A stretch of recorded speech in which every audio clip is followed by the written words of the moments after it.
함께 말씀을 나누면서 은혜를 나누겠습니다. 모두 자리에서 일어나셔서 스가랴 14장 우리 1절부터 11절까지 말씀을 합독으로 봉독하겠습니다. 스가랴 14장은 구약 성경 1324쪽 가량에 있습니다. 구약 성경 1324쪽 가량에 스가랴 14장 1절부터 함께 합독합니다. 시작. 여호와의 날이 이르리라. 그날에 내 재물이 약탈되어 내 가운데에서 나누이리라.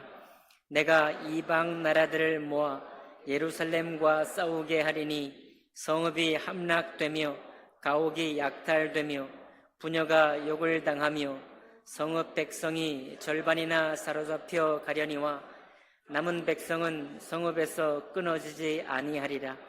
그때에 여호와께서 나가사 그 이방 나라들을 치시되 이왕의 전쟁 날에 싸운 것 같이 하시리라. 그날에 그의 발이 예루살렘 앞 곧 동쪽 감람산에 서실 것이요 감람산은 그 한가운데가 동서로 갈라져 매우 큰 골짜기가 되어서 산 절반은 북으로 절반은 남으로 옮기고 그 산 골짜기는 아셀까지 이를지라. 너희가 그 산 골짜기로 도망하되 유다 왕 우시야 때에 지진을 피하여 도망하던 것 같이 하리라. 나의 하나님 여호와께서 임하실 것이요 모든 거룩한 자들이 주와 함께 하리라. 그날에는 빛이 없겠고 광명한 것들이 떠날 것이라.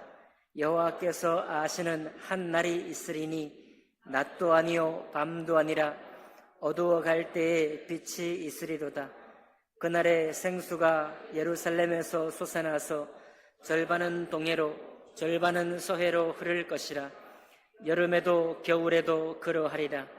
여호와께서 천하의 왕이 되시리니 그날에는 여호와께서 홀로 한 분이실 것이요 그의 이름이 홀로 하나이실 것이라. 온 땅이 아라바같이 되되 게바에서 예루살렘 남쪽 림몬까지 이를 것이며 예루살렘이 높이 들려 그 본처에 있으리니 베냐민 문에서부터 첫 문자리와 성 모퉁이 문까지 또 하나넬 망대에서부터 왕의 포도주 짜는 곳까지라. 사람이 그 가운데에 살며 다시는 저주가 있지 아니하리니 예루살렘이 평안히 서리로다. 아멘. 말씀과 예배를 위해 기도하겠습니다. 살아계신 하나님 아버지, 오늘 이 말씀으로 우리 삶에 큰 축복이 될 수 있도록 인도해 주옵소서. 모든 것 주님께 감사하며 귀하신 우리 주 예수님 이름으로 기도하옵나이다. 아멘. 자리에 앉으시겠습니다. 오늘 읽은 말씀을 본문으로 해서 하나님의 샬롬이 기다리는 성도라는 제목으로 말씀 나누겠습니다. 저는 옛날부터 좀 궁금했던 것이 하나 있는데 지금도 설명을 봐도 잘 이해가 안 되는 게 있어요. 그건 뭐냐니까 색깔이요. 색깔. 물감을 섞으면 색이 무슨 색이 될까요? 무슨 색이 된다고요? 모든 물감색을 다 섞으면 검정색이 된다고 그래요. 그건 이해가 됩니다. 해봤으니까요. 색을 섞으면 검정색이 돼요. 그런데 모든 빨간빛, 파란빛, 초록빛 모든 종류의 빛을 섞으면 어떻게 될까요? 네, 흰색이 된대요. 아직도 이해가 안 돼. 이해가 안 되니까 설명을 봤어요. 색깔은 좀 여러분이 혼란스러울 텐데요. 사과 빨간빛 있죠? 그럼 과학자들은 이렇게 설명을 해요. 빨간색의 사과는 원래 빨간색이 아닙니다. 곧 죽어도 빨간색인데 빨간색이 아니라는 거예요. 왜 빨간색이냐? 나머지 색깔은 다 튕겨내고 빨간색만 보이는 색소만 남아있기 때문에 빨간색이다 이렇게 말하더라고요. 이해가 되십니까? 제가 말 잘못한 것 같아요. 어쨌든 그 비슷한 설명을 해요. 그러면 풀이 초록색인데 왜 초록색이냐? 원래 우리는 풀이 초록색이니까 초록색이지. 아니래요. 초록색만 보이게 하는 색소만 이제 있고 나머지 색은 다 이제 그렇다고 하네요. 이게 원래 그렇다고 합니다. 왜냐하니까 이 색깔이라는 게 밖에 칠해져 있는 그 색깔이 아니라 눈이 보는 거잖아요. 눈. 그러니까 우리가 흑암처럼 깜깜한 밤중이 되면 초록 풀도 안 보이고 빨간 사과도 안 보이잖아요. 결국은 빛과 그 색깔과 우리 눈의 이 상호작용이 빛을 인식하게 하므로 이 색이라는 것은 고유한 무엇 색상이 아니라 빛과 이제 색 속과의 상호작용을 일하는 겁니다. 말도 안 되네요. 그래서 어쨌든 그렇대요. 다시 보니까 그러면 왜 모든 빛깔은 빛으로 비추는 색깔들은 왜 흰색이 되냐 하니까 이 빛은 색깔을 방출한다고 합니다. 방출하니까 흰빛이 된다고 그러고요. 그냥 이해하고 들었어요. 일반 색깔은 물감은 빛을 흡수한대. 흡수하면 모든 빛을 흡수하니까 까만색이 된대요. 모든 종류의 빛은 다 빛깔을 방출해버리니까 투명해지는 게 아니라 흰빛이 된다고 합니다. 여기에 대해서 더 궁금하신 분들은 과학 좋아하는 우리 이영빈 형제에게 연구해서 가르쳐달라고 그러세요. 제가 설명을 봤지만 참 이해는 잘 안 돼. 어쨌든 중요한 건 여러분과 제가 오늘 나누고 싶은 얘기는 뭐냐. 흡수를 하니까 모든 색깔을 흡수를 하니까 검정색이 된다는 게 중요하고 모든 빛을 방출해버리니까 흰색이 된다는 게 중요합니다. 먼저 이 얘기 말씀을 드리는 것은 우리 여러분과 제가 살아가는 이 삶 속에서 우리가 경험하는 사건들이에요.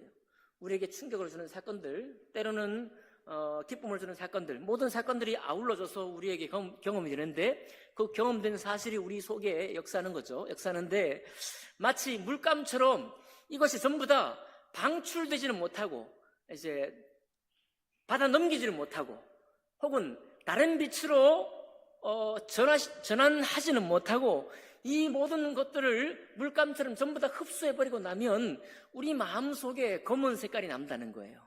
우리가 겪는 모든 사건들이 우리에게 준 타격 그대로 혹은 타격에다가 더 많이 저주스러운 내 인생에 정말 불행스러운 이런 것들을 다 섞어가지고 결국은 검은 그림자가 우리를 주장하게 된다는 겁니다. 그러나 반면에 빛은 반사시킨다고 그래요. 방출한다고 합니다. 이것은 내가 사건을 하지 않았다는 것이 아니라 모든 사건들을 경험해서 충격까지 내가 안고 있지만 이것 자체는 변함이 없지만 방출시킬 힘이 있으면 이것을 넘겨낼 수 있는 힘이 있으면 이것을 다른 것으로 전환시킬 수 있는 힘이 있으면 그 모든 악한 사건조차도 우리에게 흰 빛깔로 남길 수 있다는 거죠. 여러분, 우리가 오늘도 기도에 선한 기도 말씀해 주셨어요. 우리가 하나님이 계신 것과 하나님이 계시지 않는 삶이 어떻게 다릅니까? 우리가 하나님이 계시지 않는 삶이라는 것은 이 자연세계가 그리고 우리에게 던져주는 내가 경험하는 모든 사건과 사고들이 나에게 안겨주는 그 타격감에 거기에 저주와 불행스러운 것까지 겹쳐가지고 결국은 흑암의 그림자, 어두운 그림자로부터 우리가 벗어나지를 못해요. 우리가 구원받지 못했을 때, 하나님을 제대로 신뢰하지 못했을 때 우리가 어떤 삶을 살았느냐? 내게 기쁨의 웃음도 있었고 즐거움도 있었고 슬픔의 눈물도 있었지만 그 밑자락, 저 단전 밑바닥에 우리 영혼 저 밑바닥에 역사했던 힘은 뭐냐 하면 검은 힘이 있는 거예요. 그래서 우리는 슬픔의 노래를 항상 더 많이 좋아하게 되고, 그렇죠? 뽕짝을 불러도 눈물 나는 뽕짝이 더 많이 꺾어지는 노래가 더 많이 사모가 되는 것은 그 타격감이 우리에게 그런 인상을 남겨주기 때문이라는 것이죠. 그러나 우리가 주님을 알게 되고 구원받은 이후에 하나님의 빛, 예수 그리스도의 빛으로 우리가 자꾸 이렇게 신앙생활 가운데 있다가 보면은 그 어두운 빛깔을 더 얹어서 겹쳐서 우리에게 남겼던 그 어두운 인상들이 이제는 하나씩 둘씩 방출되기 시작해요. 바깥으로 방출되기 시작합니다. 방출되면서 우리 속에는 주님의 우리 마음에 던져주는 그 빛깔로, 그 흰 빛깔, 그 정말 빛나는 빛깔로 우리 마음에 새롭게 되는 것을 우리가 느끼게 돼요. 여러분 느끼고 계시나요?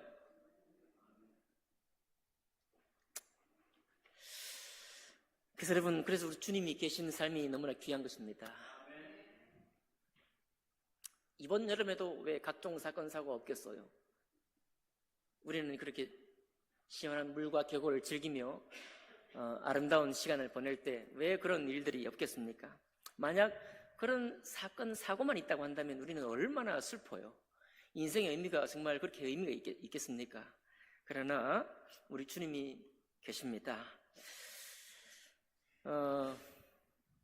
우리 이번에 청년부 수련회를 갔는데 그 수련회 간 장소가 뭐 온갖 디자인이 다 이렇게 짬뽕이 되어 있더라고요. 빈티지도 있고 아주 그냥 이상한 것도 있고 하여튼 그랬는데 나름대로 좋았습니다. 그런데 그 창문에 이런 영어가 또 써 있더라고요. 그 촌에, 속초, 시골에 영어로 Nature, It's World Inspired by Nature 뭐 이렇게 써놨더라고요. 그 뜻이 뭐냐니까 자연에 의해 영감된 세계가 있다 이런 얘기거든요. 자연에 의해 영감된 세계. 죄송해요. 자연에 의해 영감된 세계. 자, 그래서 우리는 사람의 이성과 지성을 발휘해가지고 새의 날개를 번떠서 비행기도 만들고, 그렇죠? 잠자리 눈을 번떠가지고 아파치 헬기에 레이더를 만들기도 하고, 이제 화성에 로봇을 보내야 되니까 화성에 어떤 이제 바위와 돌멩이가 못 가게 할지 모르니까 이제 최근에 만든 로봇은 계단을 올라가는 로봇, 다지 로봇, 뱀처럼 움직일 수 있는 로봇. 다 어디서 번떴어요?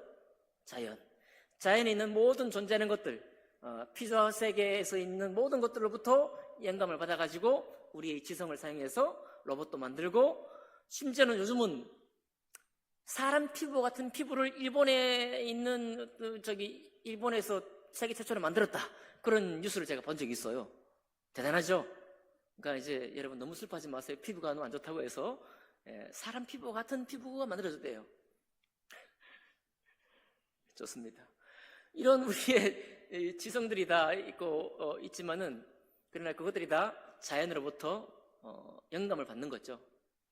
근데 만약 이 자연이 하나님의 창조에 따르는 것이 없다고 한다면 이 자연은 우리에게 때로는 폭력을 행사하기도 하거든요. 이 자연은 해일을 주기도 하고, 이 자연은 폭우를 쏟아가지고 사람의 생명을 앗아가기도 합니다. 자연이 자연일 뿐이라고 한다면, 자연이 그저 자연만 있다고 한다면 이 자연을 정말 평상시에 좋아하지만 정말 우리가 잊을 수 없는 그 사고를 당했을 때 이 자연은 너무 저주스러운 것이에요.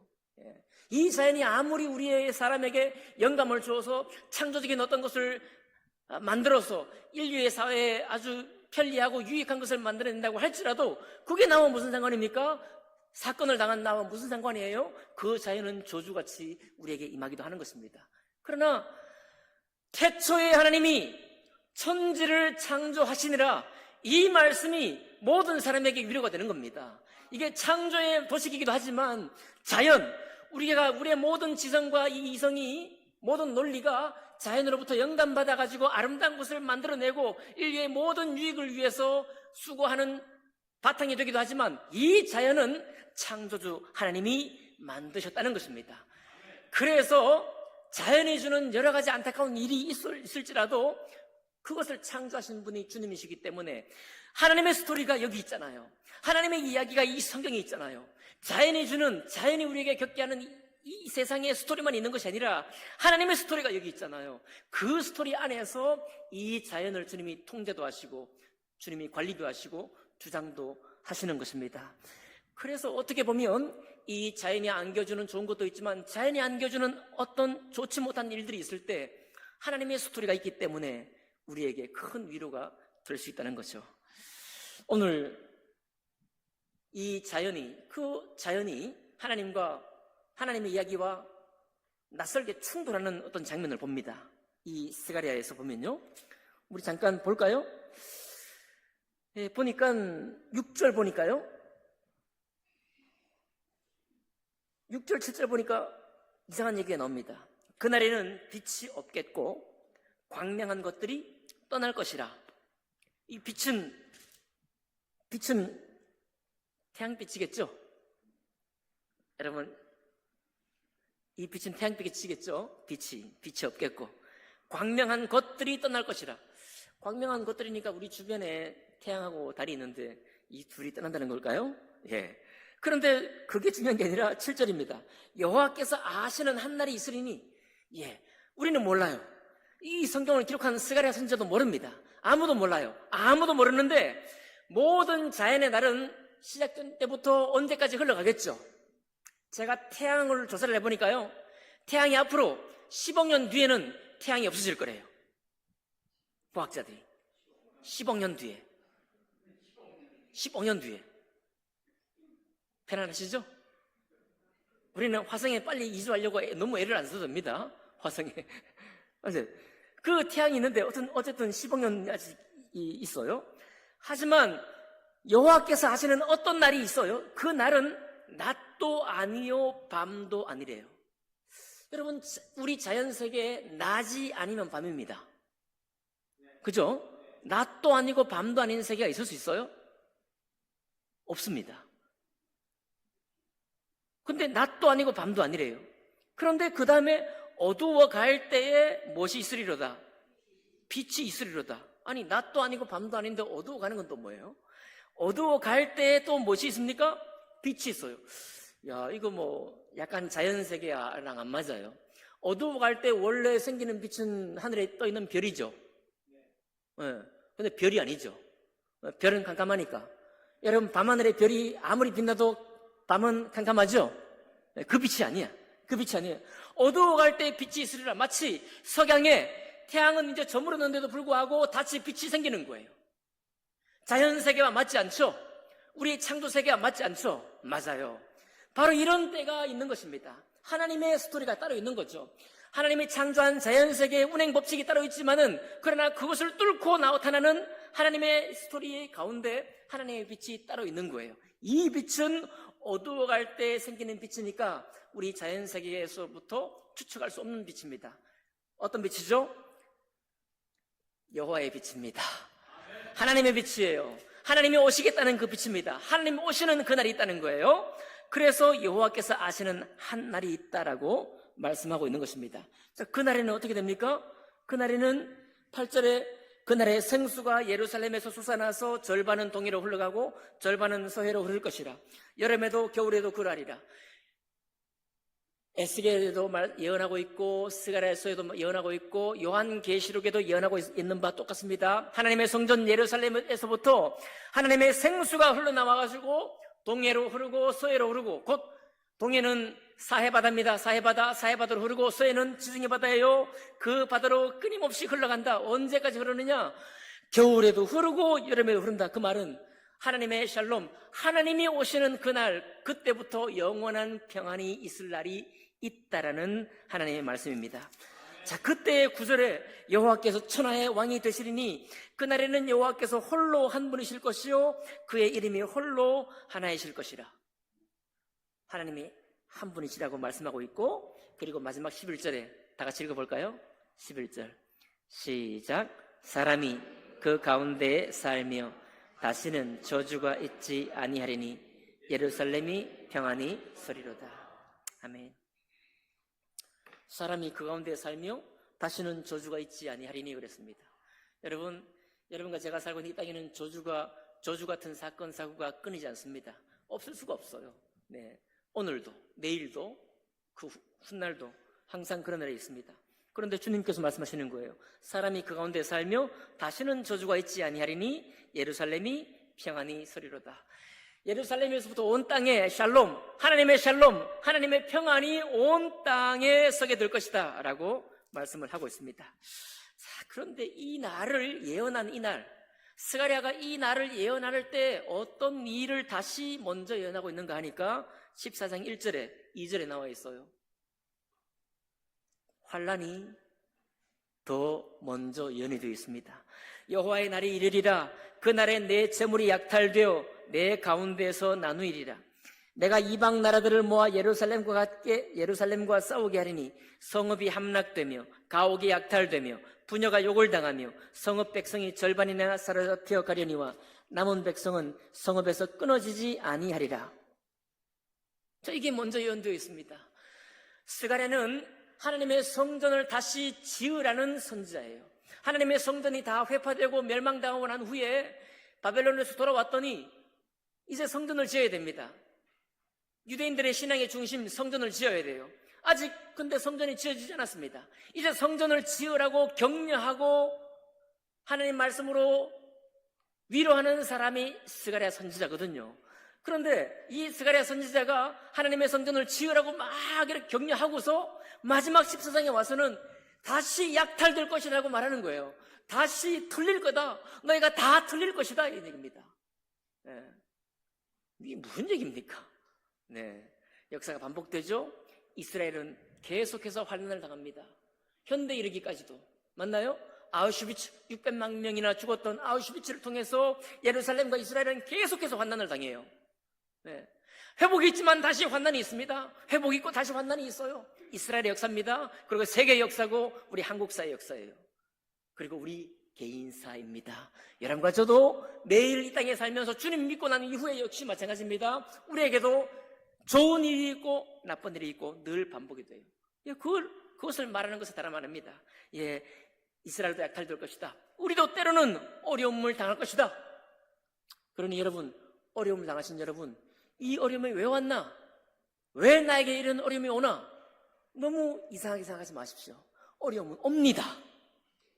이 자연세계가 늘 그러하듯이 반복적으로 생성되고 성장하고 소멸하듯이 그 생성, 성장, 소멸을 반복하듯이 우리의 삶 속에, 나의 삶 속에 좋은 일이 생겨나서 그 좋은 일이 자라서 아름다운 열매를 맺는 일도 있을 뿐만 아니라 나쁜 일이 생겨나서 나쁜 일이 자라고 나쁜 일이 열매를 맺는 그 일도 우리 이 삶 속에는 반복적으로 있게 되는 것입니다. 그것을 여러분 이상히 생각하지 마십시오. 다만 주님이 약속하십니다. 3절 보니까 그때에 여호와께서 나가사 그 이방 나라를 치시되 이왕의 전쟁 나라에 싸운 것 같이 하시리라. 마지막 날에 하나님이 약속한, 하나님만이 아시는 그날이 있는데 그 날에는 마치 이집트의 포로가 되었던 이스라엘 백성들이 건너갈 수 없는 홍해바다를 건너갈 때 하나님의 군대가 나타나서 싸우시고 그 홍해를 갈라가지고 하나님의 약속의 땅에 들어가게 했던 것처럼 여호수아가 이끌고 들어갈 때 요단강 물이 넘실거릴 때 건너갈 수 없는 요단강을 건너가야 할 때 여호와의 군대 장관이 나타나서 물 상류 근원을 끊어서 마른 땅으로 역시 건너가게 했던 것처럼 예수 그리스도 우리 주님이 아직 스가랴는 주님이 오시는 것을 보지 못했지만요, 주님이 하나님이 정하신 그날, 기원전과 기원후를 갈랐다고 하는 우리 주님 오시는 그날, 그 특정한 날, 그 한 날을 정하셔서 이 땅에 구원자로 오셨던 것처럼 여기 이 마지막 때에도 우리는 모르죠. 예수님 오시는 것도 우리는 몰랐습니다. 이스라엘은 몰랐어요. 다시 오시는 주님도 우리는 모릅니다. 그 날과 하시는 주님은 알아요. 여기 오늘도 말씀하고 있잖아요. 여호와의 날, 주님만이 아시는 그날, 여호와께서 홀로 아시는 바로 그날에 주님이 오실 때, 그때에는 마지막 역사가 일어납니다. 뭐라고 되어 있습니까? 너무 신기하죠? 예루살렘이 앞에 감람산이, 올리브나무, 여러분 예루살렘 성 바로 앞이 감람산이죠? 올리브나무죠? 올리브산이죠? 거기에 수많은 무덤들이 있다고 말씀을 드렸습니다. 그 올리브산이 반으로 갈라져요. 무엇 때문에 갈라지느냐?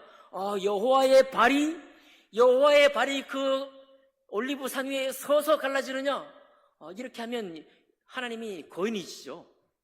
하나님이 거인이 되겠죠. 그 발이 너무 크니까 이건 비유일 뿐입니다. 하나님이 오실 때 마치 여기 말씀하고 있습니다. 5절에 유다왕 우시야 때의 지진을 피하여 도망하던 것 같이 하나님이 오실 때, 여러분 예수님이 십자가에 죽으실 때도 온 땅에 지진이 있었다는 것 기억하시죠? 하나님이 오시고 하나님이 일이실 때마다 땅이 흔들립니다. 하나님의 피조된 세계는 흔들리는 거예요. 여러분, 하나님의 얼굴을 우리 사람은 눈으로 볼 수 없습니다. 왜 못 봐요? 그분의 거룩하심이 너무나 두렵기 때문에 그 거룩하심을 보는 것은 사람에게도 허락되어 있지 않습니다. 하나님이 지나가는 자리, 모세도 주님의 등만 봤다고 얘기하고 있습니다. 그러니 하나님이 나타나실 때는 그분의 피조물이 다 떠는 거예요. 지진이 왜 일어납니까? 하나님의 피조된 땅이 떨게 되는 것입니다. 떨면서 감람산이 좌우로 갈라지고 남북으로 움직여요. 그런데 그날이 어떤 때냐? 전쟁하러 수많은 이방 군대가 모여서 예루살렘을 치러 오는 날이에요.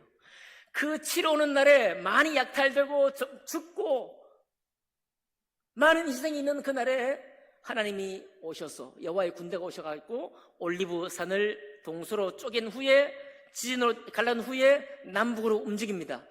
이 지진이 많은 사람을 때로는 다치게 했겠죠. 그런데요, 오늘 이 말씀 속에 이 지진은 이스라엘 백성을 살리는 지진이에요. 그 지진이 날 때 산이 갈라진 그 사이로 이스라엘 백성들이 피난해서 숨을 수 있는 그 자리가 마련되는 것입니다. 많은 주변 나라는, 주변 땅은 다 평온이 되고, 지금 여러분 이스라엘 예루살렘은 높은 데 있어요. 그렇죠? 유다 광야는 높은 데 있습니다. 사해 바다는 낮은 데 있어요.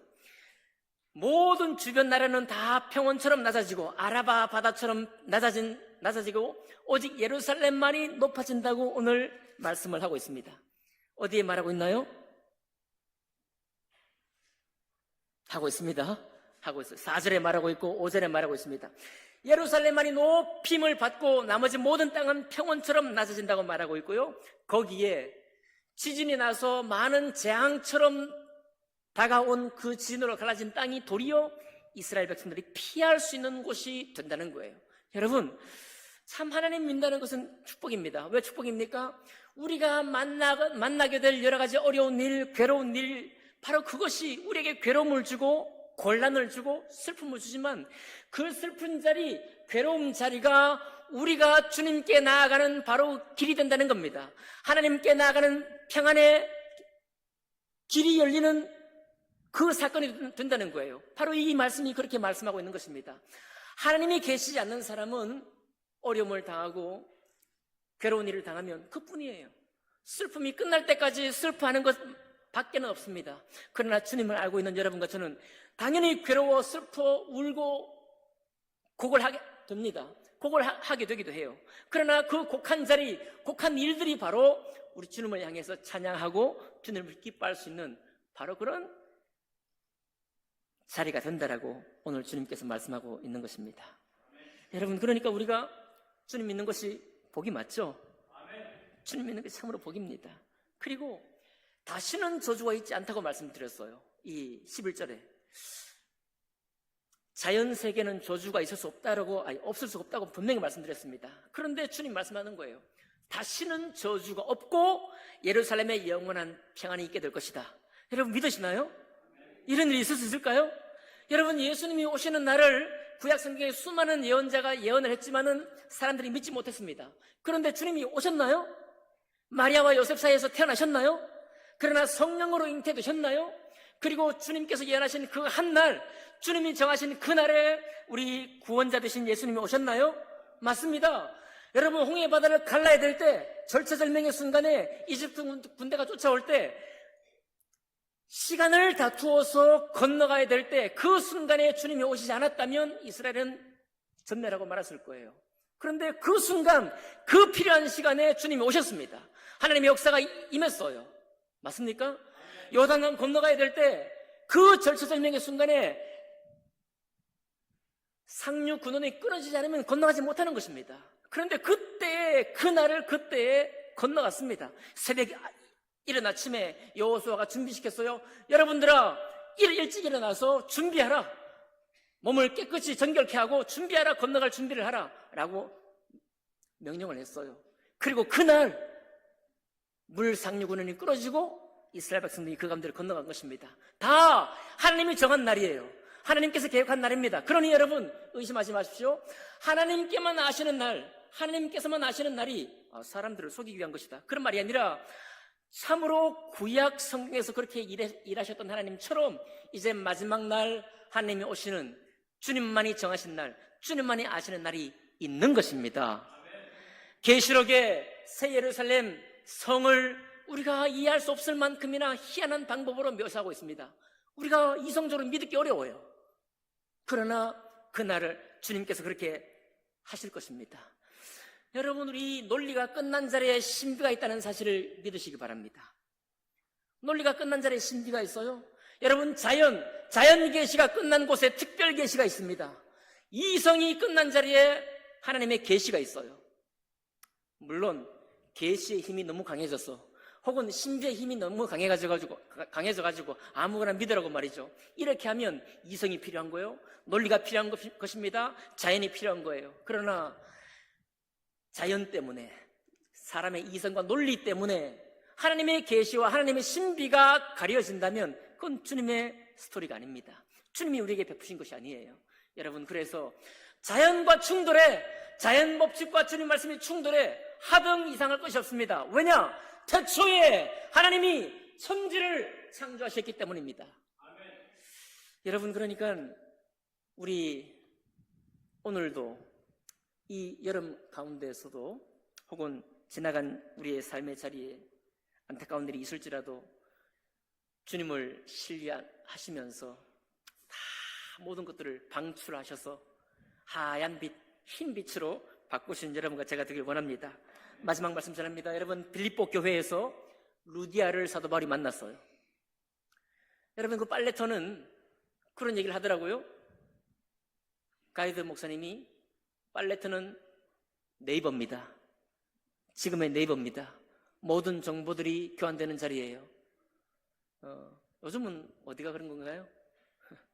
예전에 빨래터에 가면 남편 뒷담화도 하시고, 우리 마을에 무슨 이장 비난도 하고, 나라 정치 얘기도 하고, 그러면서 부엌 살림 얘기도 하고, 막 모든 얘기를 하겠죠. 그런 얘기밖에 없는 거예요. 아마 루디아도 거기 가가지고 뭐 옷감 장사니까 이렇게 기업 가니까 옷을 필요한 물을 길어 왔겠죠. 그러면서 거기에 아마 휩쓸려서 세상 사는 이야기 많이 했을 겁니다. 거기에 아주 박장대소하면서 아주 까르르까르 웃어가면서 스트레스 풀었겠죠. 그런데 많은 사람이 그렇게 하고 있을 때, 많은 사람이 그렇게만 하고 있을 때, 루디아는 사도 바울이 그 빨래터에 와서 말씀을 전했을 때 그 다른 사람은 그 이야기들만 하고 있었습니다. 그 이야기들로 만족했어요. 루디아는 그러나 귀가 열려 있었습니다. 어떤 귀가 열려 있었느냐? 하나님의 스토리에 대한 귀가 열려 있었어요. 예수 그리스도에 대한 그 소망을 그는 들었습니다. 다른 사람은 내일도 수다를 할 거예요. 내일도 모레도 똑같이 정치에 대해서 얘기하고 우리의 부엌 살림을 얘기하고 누구누구가 어떻더라 이런 얘기를 할 겁니다. 그리고 그것으로 만족할 거예요. 그러나 어떤 사람은 루디아처럼 하나님의 이야기를 듣고 소망처럼 받을 것입니다. 그러니까 루디아가 사도 바울을 모시고 자기 집에 가서 그를 위해서 공개하고 그에 필요한 것을 제공하고 빌립보 교회에 개척 멤버가 되고 유력한 사람이 되었던 거 아니겠습니까? 여러분, 지난 일주일 동안 무슨 이야기 많이 들으셨나요? 어떤 이야기를 우리 입으로 많이 하셨나요? 제가 늘 말씀드리지만 수다는 귀한 것입니다. 어디 가서 내 얘기를 들어줄 수 있는 사람 꼭 있어야 돼요. 그죠? 그것이 우리에게 축복으로 주신 것인데 더욱 놀라운 축복은 주님이라는 사실이에요. 혹여 여러분, 마지막 말씀드립니다. 여러분, 성경 말씀 읽다가 이해가 안 돼. 이해가 안 되더라도 덮어놓고 지나가십시오. 나중에 이해될 때까지 기다리셔야 돼. 그죠? 저가 지금 빨간색인지 파란색인지 이것도 잘 이해가 안 되잖아요. 과학자들은 다 알고 있는 것도 잘 이해를 못 하잖아요. 그래도 그런가 보다 하고 있지 않습니까? 여러분, 주님을 잘 믿으시면 하나님 안에 감사가 있고 찬양이 있습니다. 그런 삶으로 초청받아 오신 여러분, 주의 이름으로 축복하고 환영합니다. 기도하겠습니다.